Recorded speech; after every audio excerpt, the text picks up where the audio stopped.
Bismillahirrahmanirrahim. Assalamualaikum warahmatullahi wabarakatuh. Selamat pagi anak-anakku. Semoga kalian semua dalam keadaan sehat walafiat serta dijauhi dari wabah virus corona dan selalu dalam lindungan Allah Subhanahu wa taala. Dan kita semua diselamatkan dari wabah ini. Amin ya Allah ya rabbal alamin. Nah, sebelum kita mulai pembelajaran hari ini, mari terlebih dahulu kita mulai pembelajaran hari ini dengan membaca doa. Membaca doa dimulai. Baca doa selesai. Sebelum kita mulai pembelajaran hari ini, kita akan membahas terlebih dahulu yaitu apa saja yang akan kita bahas dari Quran Surat At-Tin, pembelajaran kelas 5 Pendidikan Agama Islam. Yang pertama yaitu mengenal ciri-ciri Quran Surat At-Tin, dan yang kedua membacakan, menghafalkan dan menulis Quran Surat At-Tin. Yang ketiga, membahas tentang isi kandungan Quran Surat At-Tin. Serta yang keempat yaitu adalah apa manfaat bagi kita semua dan bagaimana cara mengamalkan perilaku dari Quran Surat At-Tin ayat 1 sampai 8. Baik, mari kita bahas poin yang pertama yaitu mengenal ciri-ciri Quran Surat At-Tin. Sebelumnya, sudah tahu belum ada berapa sih ayat Quran Surat At-Tin? Dan diturunkan di kota manakah Quran Surat At-Tin itu? Baik, kita bahas ya. Yang pertama, Quran Surat At-Tin ini terdiri dari 8 ayat.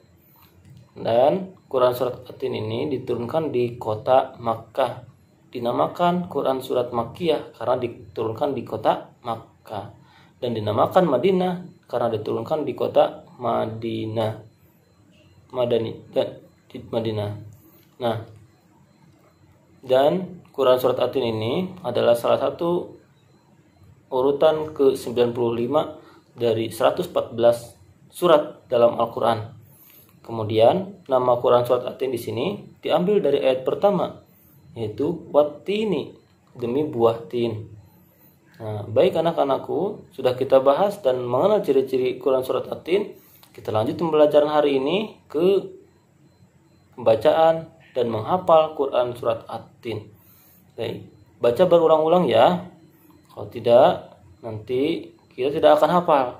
Karena hafal itu dengan dibaca dan dihafalkan. Kita simak video berikut.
Baik anak-anak, sudah baca dan dihafalkan semuanya? Sudah bisa semua dan tentunya semua sudah hafal. Nah, baik kita lanjut pembacaan hari ini. Pembelajaran hari ini kita lanjut dengan mengenal dan memahami isi kandungan Quran Surat At-Tin ayat 1 sampai 8. Ya. Nah, kita bahas satu-satu ya. Baik. Dalam Quran Surat At-Tin di sini Allah Subhanahu wa taala berfirman kepada kita semua dan berpesan kepada kita semua. Allah bersumpah untuk menjaga dari 4 hal ini, yaitu yang pertama Wat-Tini, demi buah tin. Kenapa Allah bersumpah dengan buah tin? Karena buah tin ini memiliki banyak manfaat bagi kita semua, dari obat-obatan, dari segi kesehatan dan lain banyak lagi. Kemudian Allah bersumpah dari Quran surat At-Tin ini, yaitu ayat yang kedua, yaitu wazaitun, demi buah zaitun. Kenapa buah zaitun? Karena buah zaitun memiliki banyak manfaat. Bahkan buahnya pun mengeluarkan minyak zaitun, dan sampai saat ini minyak tersebut menjadi salah satu pengobatan terapi buat kita semua yang mengalami sakit kulit, lumpuh, dan lain sebagainya. Kita lanjut ke poin ketiga, yaitu Allah bersumpah dengan Gunung Sinai, yaitu Waturi Sinin, Gunung Sinai. Kenapa Allah bersumpah dengan Gunung Sinai? Karena di sini Allah pernah memerintahkan kepada Nabi Musa alaihissalam untuk menemui zatnya di Gunung Sinai. Tetapi Nabi Musa pun terpental jauh, ya, sehingga Nabi Musa pun tidak sadarkan diri, dan akhirnya Nabi Musa pun sadar dengan dibangunkan oleh saudaranya, yaitu Nabi Harun alaihissalam. Nanti kita bahas lagi. Kemudian yang terakhir yaitu adalah wahadzal baladil amin, dan Allah bersumpah dengan kota yang begitu aman, yaitu adalah kota apa? Kota Makkah yang paling utama, disebut Ummul Qura, yaitu kota yang selalu diberikan perlindungan oleh Allah. Lanjutnya yaitu laqad khalaqnal insana fi ahsani taqwim. Sesungguhnya Allah sudah menciptakan, yaitu siapa? Kita semua manusia dengan bentuk sebaik-baiknya. Coba bayangkan, kita manusia diciptakan dengan begitu sempurna, beda dengan makhluk lainnya, dan tidak sama dengan binatang, dengan jin, dan bahkan makhluk yang tidak terlihat sekalipun.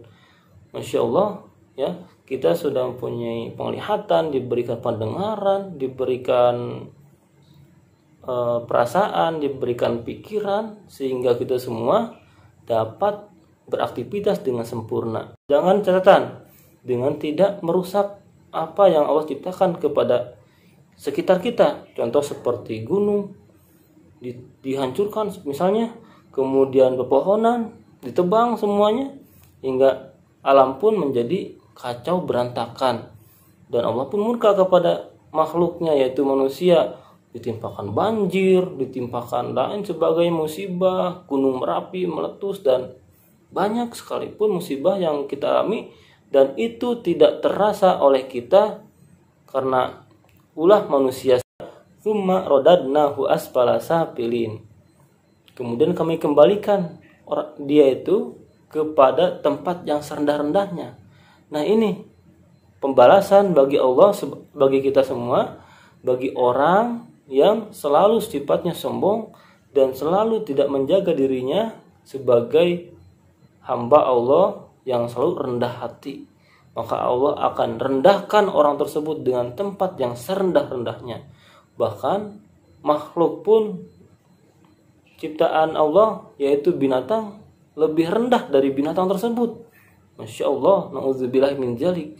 Yaitu siapa? Orang yang selalu melanggar perintah-perintah Allah, melanggar larangan-larangan yang Allah berikan kepada kita semua.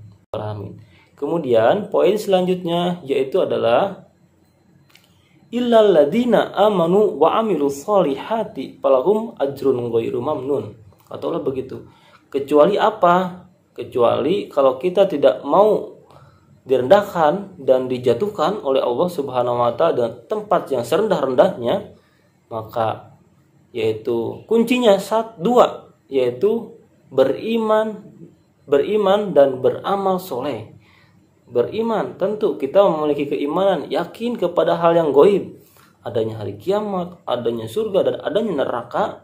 Semuanya itu adalah perkara keimanan kepada kita.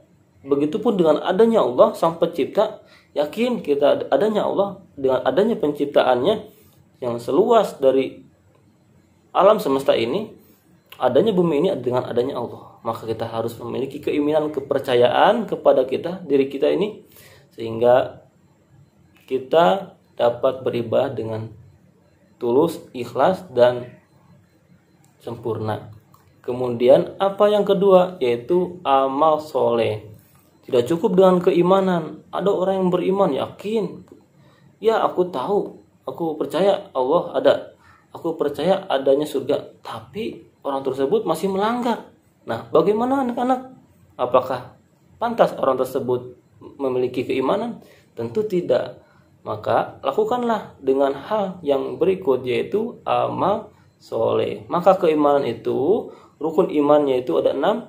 Maka prakteknya dalam kehidupan sehari-hari ini yaitu amal soleh. Yang ketujuh yaitu adalah fama yukadzibuka ba'du biddin. Nah, siapa orang yang selalu mendustakan agama, ya? Tahukah engkau yaitu tentang hari pembalasan tersebut bagaimana sih? Nah, siapa orang yang selalu tidak tahu tentang hari pembalasan?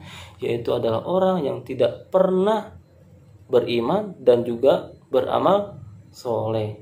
Kita sebagai orang yang beriman, percaya adanya hari kiamat, percaya adanya hari pembalasan, maka kita wajib mempersiapkan dari sekarang untuk bekal akhirat kita, dan kita semua dapat mengamalkannya dalam kehidupan sehari-hari, yaitu berupa amal soleh.